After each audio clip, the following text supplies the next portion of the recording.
Hello student, आप सभी लोगों के हमारे YouTube channel Rathore education part में बहुत बहुत स्वागत है। चलिए, आप लोग काफ़ी डाउट पूछ रहे थे, मैंने जैसे कि पहले भी बता दिया था कि पारा मेडिकल का मॉपअप नहीं होता है, बट आप लोगों ने बोला कि सर इस पर एक वीडियो बना दीजिए, और कट ऑफ का तो बहुत सारा मैंने वीडियो ऑलरेडी पहले बना रखा है। फिर भी इसमें आपके जो भी डाउट थे उस डाउट को मैं क्लियर करने की कोशिश करूंगा। सबसे पहला डाउट आप लोगों का था पारा मेडिकल का मॉपअप राउंड होगा, और अगर होगा तो किन स्टूडेंट को मौका मिलेगा, कब से होगा, और सेकंड राउंड का काउंसलिंग होगा या नहीं होगा।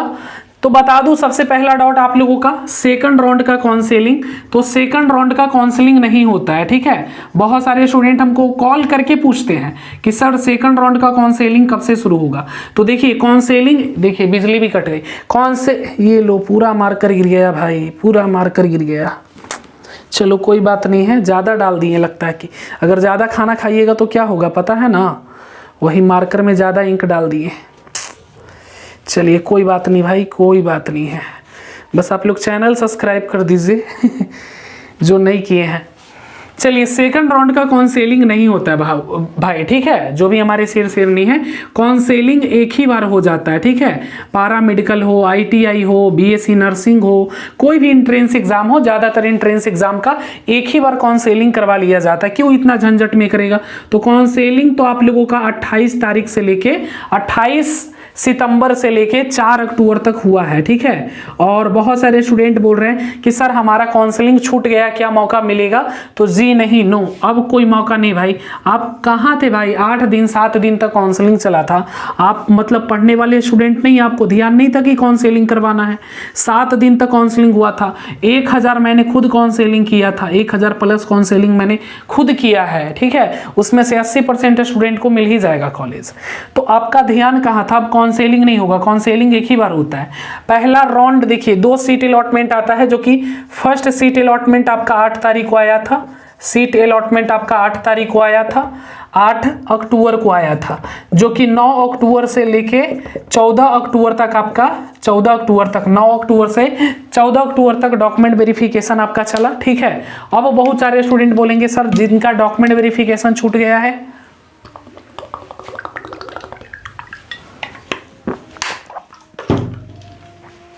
जिनका डॉक्यूमेंट वेरिफिकेशन छूट गया उनको क्या करना है। तो देखिए डीवी के लिए बहुत सारे स्टूडेंट को 9-10 को बुलाया गया। अगर आपने उस डेट पर नहीं गया तो आप 14 तारीख तक जाके कभी भी करवा सकते थे। तो स्टूडेंट को मैंने अपडेट रखता है, मैंने यूट्यूब के माध्यम से सारे स्टूडेंट को अपडेट देते रहा हूं कि जिनका छूट गया भाई 9 को, 10 को, 11 को नहीं जा पाए, 12 को नहीं गए, 13 को भी नहीं गए, तो 14 अंतिम डेट था। तो अगर आपका डीवी डॉक्यूमेंट वेरिफिकेशन आपने डीवी छोड़ दिया है तो आपका सेकंड राउंड में नाम भी नहीं आएगा, याद रखिएगा। सेकंड राउंड में नाम नहीं आएगा किनका, जिनका डॉक्यूमेंट वेरिफिकेशन करवाना था। अब अपग्रेशन वाले भी कुछ स्टूडेंट होंगे, तो जो अपग्रेशन वाले थे उनको भी डीवी करवाना जरूरी था।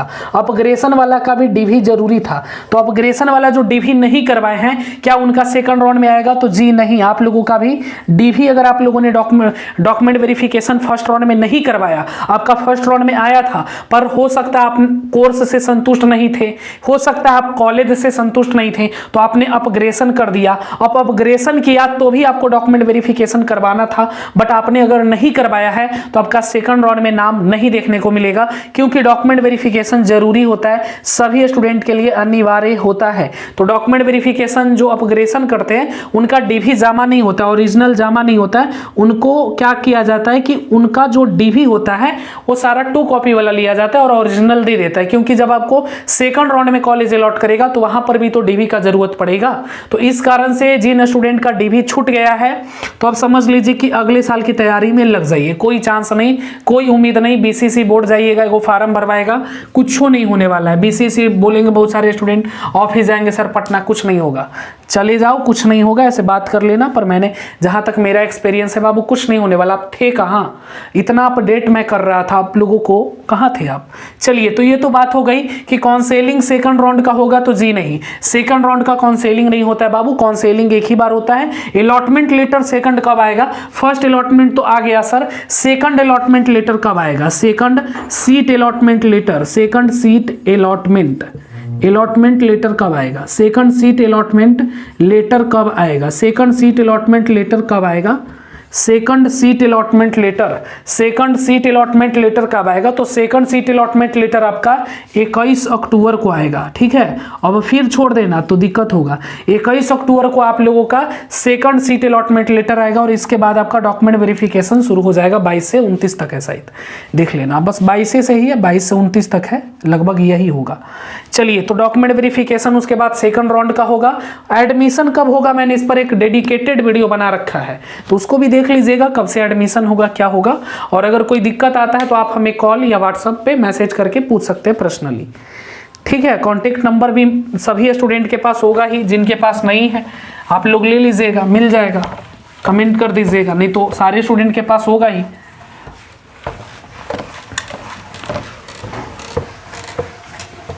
चलिए, तो ये तो बात हो गई कि सेकंड राउंड का काउंसलिंग नहीं होता है बाबू, काउंसलिंग एक ही बार होता है। और जिनका काउंसलिंग छूट गया अब कोई उपाय नहीं है, जिनका डीवी छूट गया अब कोई चांस नहीं है कि आपका कुछ होने वाला है। अब आप लोग अगले साल की तैयारी करिए, और अगले साल की तैयारी के लिए भी बैच भी हमने लॉन्च कर दिया है, ठीक है। सफलता बैच लॉन्च हो गया लक्ष्य बैच के बाद, और एकदम धुआंधार तरीके से लोग कोर्स ज्वाइन कर रहे हैं। आप भी कर लीजिए ऐप डाउनलोड करके, सफलता बैच 2024। चलिए, फिलहाल हम लोग बात कर ले बाबू, सेकंड राउंड का काउंसलिंग नहीं होगा, क्या मॉपअप राउंड होगा? और मॉपअप राउंड होता क्या है, मॉपअप राउंड होगा या नहीं होगा, इसके बाद मैं आपको बताने वाला हूं कि अब तक कितने स्टूडेंट को कॉलेज मिल चुका है फर्स्ट राउंड में, लड़का का भी, एएनएम का भी, जीएनएम का, सारा कट ऑफ बताने वाला हूं, तो जुड़े रहिए, सारा कुछ बताएंगे।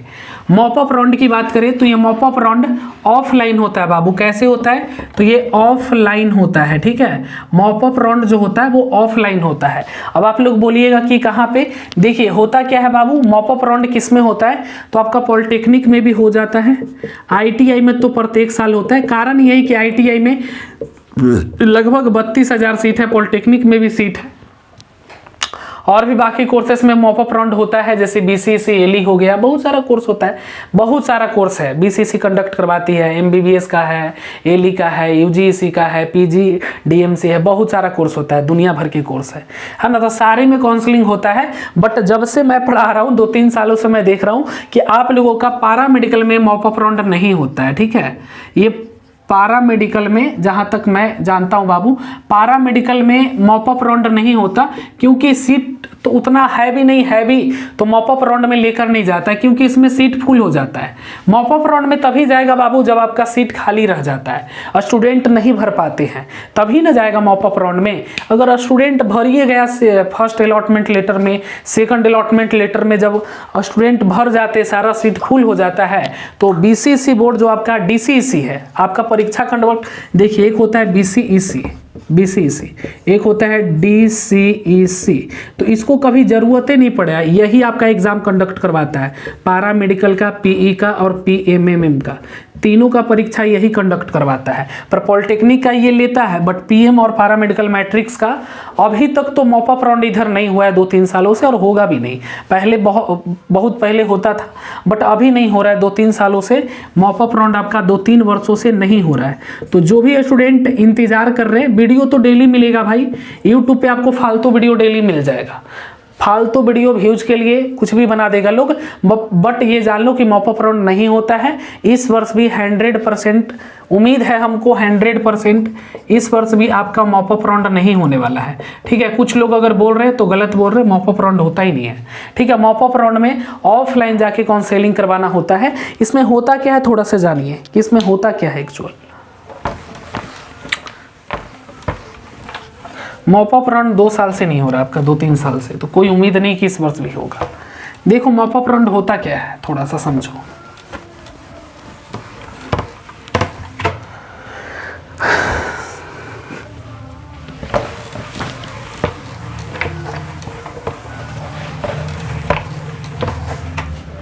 मॉपअप राउंड होते क्या है समझिएगा। देखिए भाई, मॉपअप राउंड होते क्या है समझिए। देखिए सारे सीट फुल हो गए, और होते क्या है बाबू कि सेकंड राउंड में भी कुछ वैसे स्टूडेंट होते हैं जो उनको चाहिए था जीएनएम, बट उन्होंने अपग्रेशन कर दिया, ठीक है, अपग्रेशन कर दिया। अब उनको सेकंड राउंड में भी जीएनएम ही चाहिए था, जीएनएम ही चाहिए था बट जीएनएम नहीं मिला। तो कुछ ऐसे ऐसे मिला के बहुत सारे कोर्सेज को मिला के 200 से लगभग 300 सीट बच जाता है, ठीक है, 200-300 सीट बच जाता है, ठीक है। तो इसी के लिए एक मॉपअप राउंड लाया जाता है। और मॉपअप राउंड में होता क्या है, पहले देखिए, अब पहले जैसा नहीं होता है। बहुत सारे लोग बोलेंगे ऑफलाइन होता है, गधा, ऑफलाइन नहीं होता है। समझो पहले बात को, मॉपअप राउंड के लिए भी एक लिंक एक्टिव किया जाता है, ठीक है। एक पहले लिंक एक्टिव होगा, उस पर आपको फिर से एक बार मॉपअप के लिए अप्लाई करना होगा। ऐसे थोड़ी कि कोई भी जाके बोलेगा हमको दे दीजिए, मारे हो जाएगा, ऐसे थोड़ी। उसमें भी रैंक देखा जाता है। तो मॉपअप राउंड में जो 200-300 सीट बच जाता है कॉलेज में, जो 200-300 सीट बच जाता है, मुश्किल से 200-300 बचता है, उससे ज़्यादा नहीं बचता है। तो मॉपअप राउंड इसमें फिर होता क्या है कि फिर आपको एक लिंक एक्टिव करेगा साइट पे, और वहाँ पर आपको मॉपअप के लिए अप्लाई करने के लिए बोलेगा, अप्लाई करिए। और अगर आपका अच्छा रैंक है, ठीक ठाक रैंक है, तो आपको कोई ना कोई कोर्स अलॉट कर देगा, ठीक है। उसके बाद फिर आपको ऑफलाइन बुलाया जाएगा, उसके बाद ऑफलाइन बुलाएगा। ये नहीं कि ऐसा ही चल रहे मिठाई बटी तो सबके मिलता हो, ऐसा थोड़ी है कि सबके मिलता है। अब 2 किलो लड्डू लाया है तो कितना लोगों को मिलेगा, 100 आदमी के मिलेगा, 50 आदमी के मिलेगा। अब सब चलिए जाएगा तो कहाँ से बेचारा देगा, घर वो बेचवा देगा तुम उसका। तो ऑफलाइन ऐसा नहीं है कि कुछ टीचर बोल देंगे आपको ऑफलाइन चल जाओ, मिल गया मॉपअप में, ऐसे थोड़ी है। अरे उसमें भी उसी को मिलेगा ना जिसका रैंक अच्छा है। तो जिसका अच्छा रैंक है वो पहले अप्लाई करता है। अप्लाई होने के बाद जब आपको कॉलेज अलॉट हो जाएगा, जब आपको कॉलेज अलॉट कर देगा, तो उसके बाद आपको ऑफलाइन बुलाया जाएगा। इसमें भी फिर बाद में चेक करिएगा, जैसे अलॉटमेंट लेटर चेक होता है तो मॉपअप राउंड करने के बाद चेक किया जाता है। और जब आप चेक करिएगा तो आपका नाम आ जाएगा किसी कॉलेज में, तो फिर आप क्या करिएगा कि जाके वहां पर ऑफलाइन, किसी कॉलेज में नहीं जाना आपको, अब ऑफलाइन जाके वहां पर आपका डीवी है ना, जो ये ऑफलाइन पटना में होगा, ठीक है, किसी कॉलेज में नहीं होगा। और वहां पर फिर बहुत सारे टीचर रहेंगे, वहां पर फिर आपका एडमिशन हो जाएगा, सारा प्रोसेस वहीं पे हो जाएगा, कहीं आपको जाने की जरूरत नहीं पड़ेगा, दौड़ धूप नहीं करना है। ये सारा कुछ आपके पटना में हो जाएगा। 200-300 सीट जो भी बचा रहेगा। बट ये पारा मेडिकल में होता नहीं, मैं तो ये एग्जाम्पल बता रहा हूँ। बहुत सारे स्टूडेंट इसको सीरियसली मत ले लेना, बस ये एग्जाम्पल बता रहा हूँ कि इसी तरीके से मॉपअप होता है। उसके बाद उन सभी स्टूडेंट को कॉलेज अलॉट कर दिया जाता है, फिर अपना एडमिशन करवाइए, पढ़ाई स्टार्ट करिए। ये होता है मॉपअप। ये नहीं कि मॉपअप राउंड में ऑफलाइन होता है, सर हम जाएंगे, हम जाएंगे, हम जाएंगे, हम जाएंगे, ऐसे तो सब जाएगा तो सबके कॉलेज मिलेगा, वहाँ फिर तुम लोगों कुछ कर दोगे, ऐसा नहीं होता है। अब बहुत सारा 1 लाख से ज़्यादा स्टूडेंट को कॉलेज नहीं मिला, सब 1 लाख पहुँच जाएगा ऑफिस में, बीसीसी बोर्ड ऑफिस में, कहेगा ये सब कहाँ लाया है। बोर्ड ऑफिस के चेयरमैन बोलेंगे ये सब पगला गया था। इसके लिए मॉपअप राउंड के लिए भी अप्लाई होता है पहले, ऐसी थोड़ी कि तुम दौड़ के चल जाओगे पटना, कुछ नहीं होने वाला है। पढ़िएगा अच्छे से, ईमानदारी से मेहनत करिएगा, आराम से सिलेक्शन हो जाएगा। मॉपअप राउंड नहीं होता है, ठीक है। मैं बता दूं कि पारा मेडिकल का मॉपअप राउंड नहीं होता है, तो आप उम्मीद मत करिए कि इस वर्ष भी होने वाला है। नहीं होता है मतलब नहीं होता है। यूट्यूब पे फालतू वीडियो डेली बन जाएगा 4 को 5 को, mop up round, mop up round, mop up round. But mop up round पारा मेडिकल का नहीं होता है, तो नहीं होता है, इतना जान लो। सिर्फ आपको वेट करना है सेकंड राउंड का, और अगर सेकंड राउंड में नाम नहीं आया तो फिर अगला नेक्स्ट ईयर की तैयारी करिए। जहां से भी आपको तैयारी करना है वहां से तैयारी करिए, ठीक है। फिर आपको वेट नहीं करना है कि मॉपअप राउंड हो जाएगा, मॉपअप राउंड नहीं होता है। तो इस वर्ष कैसे हो जाएगा, हो ही नहीं सकता है, ये असंभव है, ठीक है। पॉलिटेक्निक में होता है, ITI में होता है, इसमें मॉपअप राउंड नहीं होता है, ठीक है। तो आप लोग मॉपअप राउंड का वेट मत करिएगा। चलिए अब आगे बढ़ते हैं और थोड़ा सा और समझते हैं। कट ऑफ क्या गया है एक बार फिर से बता देते आपको।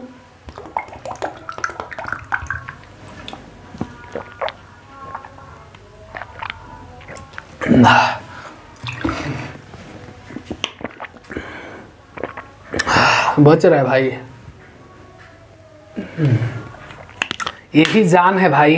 अगर पानी ना पिए तो 5-10 मिनट बोलोगे मुंह सूख जाता है। चलिए देख लीजिए, मैंने कल ऐसे बताया था, जीएनएम और एनएम दोनों का पहले कट ऑफ बता देता हूं कि सेकंड राउंड में कितने स्टूडेंट को मिल सकता है, ठीक है। ऐसे मैंने कल बता दिया था, बट एक बार फिर से बता देता हूं, कुछ नया स्टूडेंट होंगे। और उसके बाद फर्स्ट राउंड में कितने लोगों को मिल चुका है। चलिए सब 5 मिनट में सारा कुछ मैं बता दूंगा आपको।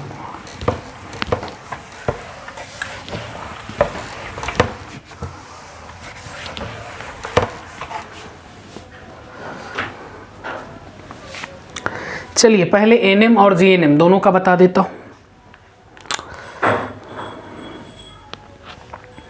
देखो कॉल ही आ गया, इतना कॉल आता है ना मत कहो। चलो उठा लेते हैं। हाँ हेलो। हेलो जी जी बोलिए। बीसीसी का सीटेट का होगा सीटेट का क्लास। देखो ना ऐप में जाके लॉन्च हुआ है कल। देखो बहुत सारा कोर्स लॉन्च हुआ है कल, 32 गो कोर्स लॉन्च हुआ है वहाँ पे। देखो एनडीए का। अच्छा हम देख कर बता देंगे हुआ है कि नहीं लॉन्च। ठीक ठीक। चलिए भाई, सबसे पहले हम लोग जीएनएम का देखते हैं और फिर एनएम का देखते हैं। जो भी स्टूडेंट को, जो भी मेरे शेरनी है, जीएनएम एनएम तो सिर्फ लड़की लोगों को ही मिलता है, गर्ल्स लोगों को मिलता है। तो जिन भी स्टूडेंट को, जिन भी शेरनी को जो जीएनएम और एनएम कोर्स करना चाहते हैं, फर्स्ट अलॉटमेंट लेटर में कितने लोगों को मिल चुका है ये मैं बता दूंगा। पहले मैं ये बता देता हूं कि अगर आपको जीएनएम कोर्स चाहिए तो आपका रैंक कितना होना चाहिए। चलिए जीएनएम सेकंड राउंड, जीएनएम, अरे भाई गिर गया। चलिए जीएनएम सेकंड राउंड और ये एनएम का, ये सेकंड राउंड का मैं बता रहा हूँ। और फर्स्ट राउंड में किनको किनको मिल चुका है उसको मैं थोड़ी देर में बताता हूँ। इसके बाद लड़का लोगों का भी बताऊंगा, नहीं तो फिर रसगुल्ला रुस जाता है। ठीक है, रसगुल्ला रुस जाता है। चलो भाई, सबसे पहले देखना, अगर आप लोग जीएनएम से आते हैं, जीएनएम कोर्स जो कि सिर्फ लड़की, और एनएम कोर्स भी लड़की ही कर सकती है, तो यूआर से मैंने कल भी बताया था आपको कि 2800 रैंक रखना है आपको। उसके बाद एससी कैटेगरी से मैंने बताया होगा, थोड़ा बहुत इधर उधर हो सकता है, मैंने बताया होगा आपको कि एससी में आपको 1250 तक रखना है, उससे ज़्यादा नहीं रखना है। इसके बाद बीसी कैटेगरी में भी मैंने बताया होगा आपको कि बीसी कैटेगरी में आपको 1500 रैंक तक है, ये जीएनएम का है ना, हाँ 1500। उसके बाद एसटी कैटेगरी में अगर आपका 75 है, देख सकते हैं, अच्छा रैंक है जीएनएम का।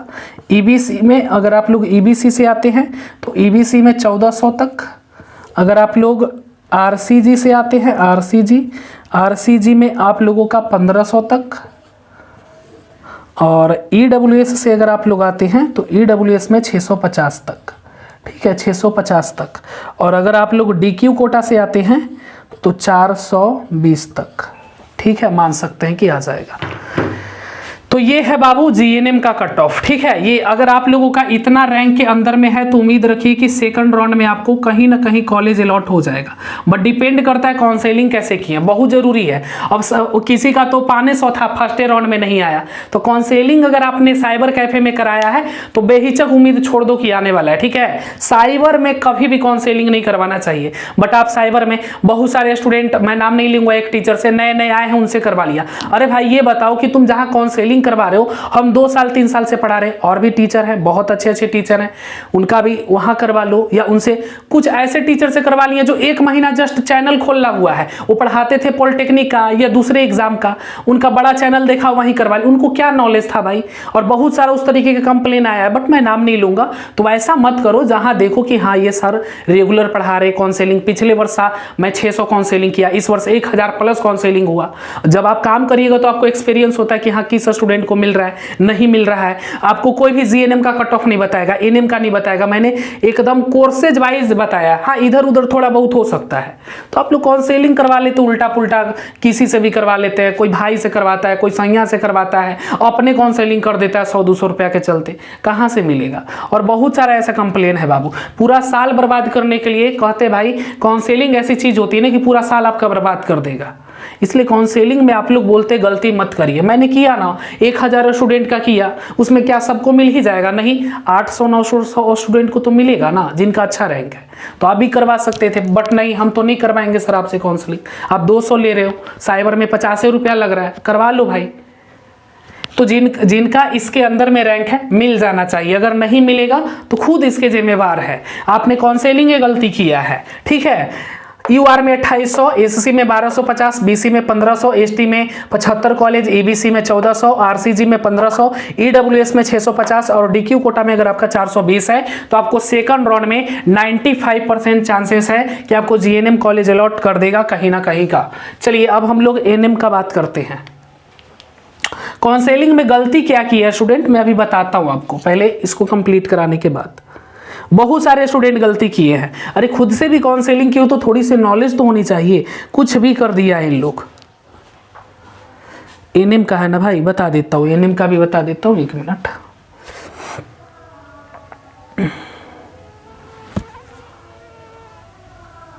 चलिए भाई एनएम का देखिए, जो स्टूडेंट एनएम के लिए हैं, देखिए एनएम में आपका यूआर रैंक कितना होना चाहिए बाबू, 11,000, ठीक है। उसके बाद आप लोग देख लीजिए एसएससी कैटेगरी में, एसएससी कैटेगरी में मैंने कल भी बताया था आपको, आज भी बता देता हूँ, 3,000। उसके बाद बीसी कैटेगरी में तो आपको आराम से, बीसी कैटेगरी में अगर आप लोग का मान लीजिए 6500 तक है तो मान सकते क्या आ जाएगा, 5,000 तक वाला का आ गया है। एसटी कैटेगरी में मान सकते बाबू कि आपको 249, 50, 250 तक मान सकते हो। उसके बाद आप लोग ईबीसी देख सकते हो बाबू, ईबीसी कैटेगरी में आपको 5500 तक कॉलेज अलॉट हो जाएगा। उसके बाद देख ले बाबू आरसीजी कैटेगरी में अगर आप लोगों का 7500 है तो हो जाएगा। उसके बाद बात करें ईडब्ल्यूएस कैटेगरी में, तो ईडब्ल्यूएस कैटेगरी में अगर आपका 1800 रैंक है तो हो जाएगा, 1800 से 1900 तक है तो मान सकते हैं। उसके बाद आपका डीक्यू कोटा में, अगर डीक्यू कोटा आता है और डीक्यू कोटा में अगर आप लोगों का 500 से लेके 700 तक है तो मान सकते कि हो जाएगा। चलिए फिलहाल अभी हम लोग देखते हैं बाबू, ये तो हो गया, ये सेकंड राउंड के एनएम का हो गया। अभी लड़का को भी बताऊंगा और फर्स्ट राउंड में किनको किनको मिल चुका है वो भी एक बार बताऊंगा, सारा कुछ यहाँ पे लिखा है।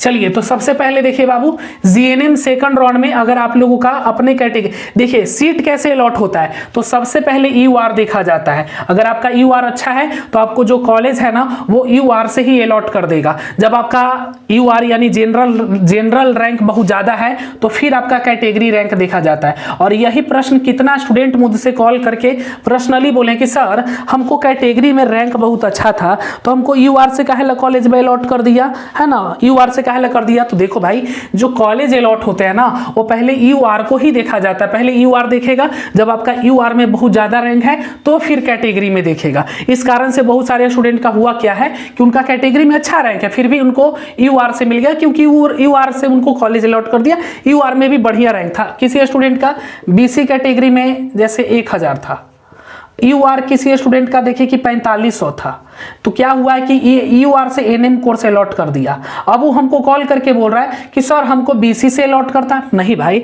आपको पहले यूआर देखा, आपका यूआर ठीक ठाक था शेरनी, तो यूआर से अलॉट कर दिया। तो सबसे पहले यूआर ही देखा जाता है, यूआर रैंक आपका ज्यादा है तो फिर आपका कैटेगरी रैंक देखा जाता है, ठीक है। इसी प्रकार से कॉलेज अलॉट होते हैं।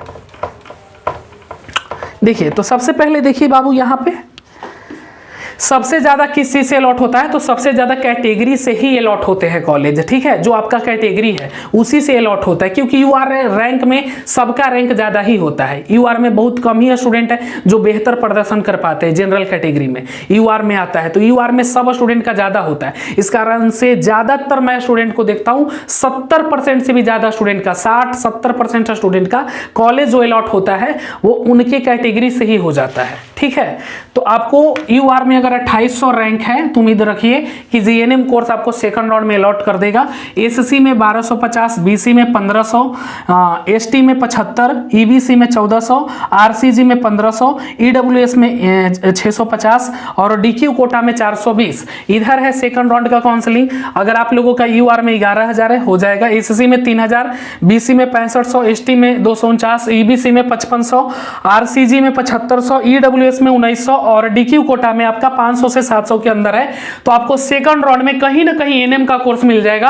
और अगर आपका रैंक इसके अंदर में है, काउंसलिंग बढ़िया से है, तो आपको सेकंड राउंड में कहीं ना कहीं जीएनएम का कोर्स जरूर अलॉट कर देगा, ठीक है। इतना याद रखिए। अब बात करते कि फर्स्ट राउंड में कितना कितना लोगों को हो चुका है, तो उसके बारे में बता दूं कि फर्स्ट राउंड में किनको किनको मिल चुका है, तो उसका भी कट ऑफ आप जल्दी से देख लीजिए।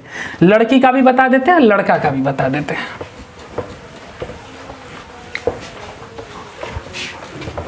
फर्स्ट राउंड में किनको किनको मिल चुका है मैं ऑल ओवर बता देता हूं आपको।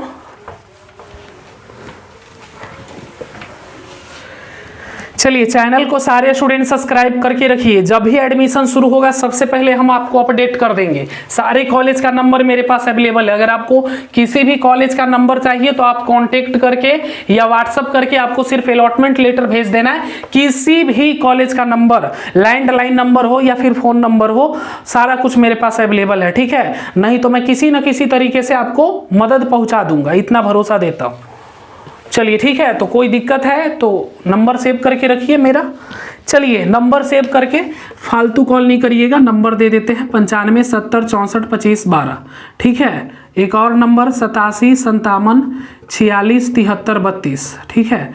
इस पर हम ज़्यादा एक्टिव हैं, इस पर थोड़ा कम रहते हैं, कोशिश करना इस पर पहले, इस पर ना लगे तब इस पर, ठीक है। ये पहिल की है, ये दूसर की है, ठीक है। चलिए ठीक है, ये दूसर की, ये पहिल की। चलिए पहिल की काम ना करे तब दूसर की।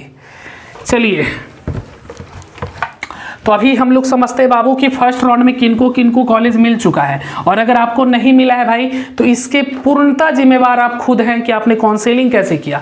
काउंसलिंग कैसे किया थोड़ा समय बात करूं, मैं देखता हूं क्योंकि सारे लोग भेजते हैं ना व्हाट्सअप कर करके। मैं अभी बहुत सारे स्टूडेंट का देख चुका हूं, करते क्या है कि बहुत सारे स्टूडेंट का मैंने देखा बीसी कैटेगरी में 5000 तक कॉलेज अलॉट कर दिया है। 5000 क्या एक कॉमन सौ भी मान सकते हैं कि फर्स्ट राउंड में कॉलेज अलॉट कर दिया। अब गलती क्या की है इन लोग, देखिए बाबू, किसका कट ऑफ कम जाता है तुम्हें नॉलेज है? तुमने 2021 का कट ऑफ देखा, उसके पहले देखा? सारा नॉलेज तो नहीं है तुम्हारे पास। जो काउंसलिंग कर रहे डॉक्टर को ना पता है भाई कि इलाज कैसे करना है, उसी तरीके से हमको पता है कि किसका कट ऑफ। अब हम देख लिए कि जिसको एक कॉमन सौ रैंक है उसको यहाँ कॉलेज मिला है, यानी उसका कट ऑफ कम है। अब अगले साल जब करेंगे तो इसी चीज का इस्तेमाल करेंगे, कितना रैंक है, ज्यादा है, मिल जाएगा। तो इसी चीज को हम लोग देखते हैं, हर साल एनालिसिस करते हैं, हर साल देखिए कितना सारा बनता है। ये एक साल का नहीं है, हर साल ऐसे 20-30 को बना के रखते हैं, और जब अगला साल काउंसलिंग होगा तो फिर इसी का इस्तेमाल करेंगे, है ना, कि कहाँ पर कौन दुख दर्द है। और आप लोग तो ऐसे ही काउंसलिंग के लिए दौड़ धूप, अरे मास्टरवा 200 रुपया ले तो हट, 50 रुपया में काउंसलिंग हो जाता है, तो एक साल बर्बादो करने के लिए काफी है। चलिए साइबर वाला तो मैथ वाला के बायोलॉजी कर देता है, बायोलॉजी वाला के मैथ कर देता है, उस पर भरोसा है भाई, सब वैसे नहीं होते, कुछ कुछ। चलिए तो स्टूडेंट गलती क्या किए हैं कि अब इनका रैंक बहुत अधिक था तो इनको एनएम तो मिल ही जाता। बहुत सारे स्टूडेंट बोले सर हमारा 2800 रैंक था, हमारा 3500 रैंक था, हमारा 4500 रैंक था, नहीं मिला सर। और आपके स्टूडेंट 5000 रैंक है, कॉमन 100 रैंक है, तैयो कैसे मिल गया सर? तो गलती आपने क्या किया, मैंने उस स्टूडेंट का 73 कॉलेज सिलेक्ट किया। 73 कॉलेज के अलावा भी कुछ अपने अकॉर्डिंग मैंने उनको बेस्ट से बेस्ट कोर्सेस पहले रखा कि किसका कट ऑफ कम है, किसका है मिडिल में रखना है, किसको अपर में रखना है, किसको डाउन में रखना है, ये सारा कुछ मैंने दिमाग से किया। और आपने क्या किया कि आपने 40 कॉलेज दिया, किसी ने 30 कॉलेज दिया, किसी ने 20 दिया, किसी ने 50 दिया, बस खाली एनएम पर क्लिक हो जाना चाहिए। एनएम क्लिक कर दिया, अब कहां से मिलेगा? 40 गो कॉलेज वे डाले थे। अरे अखियों बंद करके करो तो काउंसलिंग के मतलब होता है ज्यादा से ज्यादा कॉलेज डालना। बट जीएनएम में कुछ स्टूडेंट क्या गलती किया, हमारा बड़ी बेस रैंक खाली 10 कॉलेज दिए हैं, सेकंडो राउंड में नहीं आएगा। अरे भाई एक तो जीएनएम के कितना कॉलेज है तुम ही बताओ? 26 को टोटल है, वही ना, 26 को 1500 कुछ समथिंग सीट है, 72 है, 38 है, 1538 जो भी सीट है, 1472 तो पहले था, तो अब बढ़ गया सर, तो 1538 हो गया। तो इतने सीटें हैं और तुम 10 गो कॉलेज दिए हो, और वो कॉलेज कौन वाला देगा? पीएमसीएच, एनएमसीएच, भागलपुर वाला, सब एकदम टॉप टॉप कॉलेज देगा। उसका कट ऑफ जा रहा है टॉप, तुम्हारा रैंक नहीं है उसके अकॉर्डिंग, और सेकंड राउंड में भी वेट करते रहो, नहीं मिलेगा। काउंसलिंग हम हर बार कहते बाबू, अब तो इस वर्ष चला गया जो चला गया, गलती मत करिए। काउंसलिंग है, सब कुछ है, चाहे नीट के काउंसलिंग हो, चाहे वो किसी भी परीक्षा का काउंसलिंग हो, आप 200 रुपया 100 रुपया ज्यादा लगे किसी अच्छे टीचर से ही करवाना चाहिए। नहीं तो झोला छाप से करवाओगे तो चला तो चांद तक, आना चला तो बिहान तक भी न चलेगा। वही हाल तुम लोगों ने किया है। अरे झोला छाप भी कभी कभी काम कर जाता है, हर बार नहीं काम करेगा, डॉक्टर के पास जाओ। चलिए ठीक है, अब तो हो गया आप लोगों का। तो काउंसलिंग में बहुत सारी गलती आप लोगों ने किया है, इस कारण से आपको अच्छे रैंक होने के बावजूद भी फर्स्ट राउंड में कॉलेज अलॉट नहीं हुआ। चलिए मैं बता देता हूं, फिलहाल ये सब तो बाद में चर्चा होती रहेगी। तो आप लोगों ने गलती किया है भाई, खुद से काउंसलिंग मार दिया। और अगर खुद से भी किए हो तो कोशिश करो कि जितना ज़्यादा से ज़्यादा हो सकता है उतना कॉलेज सेलेक्ट करो। जो आपको पहले चाहिए, हो सकता है आपको 4-5 ये पहले चाहिए तो उसको पहले कर दो। काउंसलिंग के लिए स्टेप्स बाय स्टेप होता है। चलिए फिलहाल मैं बता देता हूँ कि फर्स्ट राउंड का कट ऑफ क्या है, गर्ल्स का भी और बॉयज़ का भी। चलिए इधर मैं गर्ल्स का बता देता हूँ, इधर मैं बॉयज़ का बता देता हूँ। चलिए गर्ल्स की बात कर ले।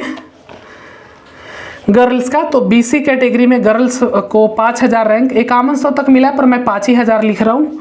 यूआर में 8000 रैंक तक मिल चुका है बाबू, जिनका यूआर में 8000 होगा मिल गया होगा गर्ल्स का। ये फर्स्ट राउंड का कट ऑफ है, फर्स्ट राउंड में इतने लोगों को मिल चुका है। चलिए एससी कैटेगरी में अगर आपका आता है बाबू तो 2800 रैंक तक, अगर आपका एसटी आता है तो 65 तक, अगर आपका ईबीसी कैटेगरी है ईबीसी तो 4500 तक, अगर आपका आरसीजी कैटेगरी है तो 6500 तक, आरसीजी में 6500 तक, अगर आपका ईडब्ल्यूएस है तो आप लोग ईडब्ल्यूएस में 1300 तक मान सकते हैं, 1350 तक। और डीक्यू कोटा अगर आपका है तो डीक्यू कोटा में आप लोग 600 तक मान सकते हैं कि मिल चुका है। ये तो गर्ल्स का हो गया, ये सारे कोर्सेस को मिला के है, सारे कोर्स, ऑल कोर्स, ठीक है। इसमें कोई एनएम का मैंने इसके पहले बता दिया, ठीक है। ऑल कोर्स का ये है, अगर इतना रैंक है तो आपको फर्स्ट राउंड में ही कहीं ना कहीं कॉलेज अलॉट कर दिया है। ज़्यादातर आपको एनएम का ही होगा क्योंकि लड़की लोगों का ही कोर्स है, तो ज़्यादातर इसमें से एनएम वाले ही होंगे। किसी को एनेस्थेसिया, किसी को ऑर्थोपेडिक्स, किसी को रेडियोलॉजी भी अलॉट हुआ होगा। अब लड़का का देख लें तो लड़का का यूआर में देखा जाए, यूआर में चलिए यूआर में 6000 रैंक तक था तो मिल गया है। इसके अलावा बीसी कैटेगरी में 2800 रैंक तक मैंने देखा है कि हो ही गया है लड़का लोग का। उसके बाद बात करें एसएससी में तो एसएससी में 1000, उसके बाद बात कर ले एसटी तो एसटी में 55, उसके बाद बात करें ईबीसी तो ईबीसी में लड़का को 4000 तक अलॉट हो गया है कॉलेज। उसके बाद बात करें आरसीजी में तो आरसीजी में आपका लड़के का नहीं होता ना। ईडब्ल्यूएस कैटेगरी में लड़का लोगों को 800 तक, और अगला है हमारा डीक्यू में 350 तक, 350 तक। ये है बॉयज़ लोगों का फर्स्ट राउंड में, ये फर्स्ट राउंड का कट ऑफ है, ठीक है। ये फर्स्ट राउंड का देख लीजिए, और ये आपका सेकंड राउंड का है। ये फर्स्ट राउंड का लड़की का है, ये लड़का का है। सॉरी भाई, सेकंड राउंड का मैंने इसके पहले बता दिया है, वीडियो को बैक करके देख सकते हैं, ठीक है। तो ये आपका फर्स्ट राउंड के लड़की का है और ये सेकंड राउंड के लड़का लोगों का है। इतना रैंक अगर आपका है, अगर आपने अच्छे से काउंसलिंग किया है तो मैं उम्मीद करता हूं कि सारे स्टूडेंट को मिल चुका होगा फर्स्ट राउंड में। और जिनको फर्स्ट राउंड में नहीं मिला है वो सेकंड राउंड का वेट करेंगे। सेकंड राउंड का क्या करेंगे? वेट करेंगे, ठीक है। सेकंड राउंड का वेट करिए जो कि 21 अक्टूबर को आ रहा है, ठीक है, 21 अक्टूबर को। चलिए फिलहाल आज के सेशन में हम लोग यहीं तक रखेंगे, मिलेंगे फिर नेक्स्ट सेशन में। तब तक के लिए हंसते रहें, मुस्कुराते रहें और आगे बढ़ते रहें। बाय।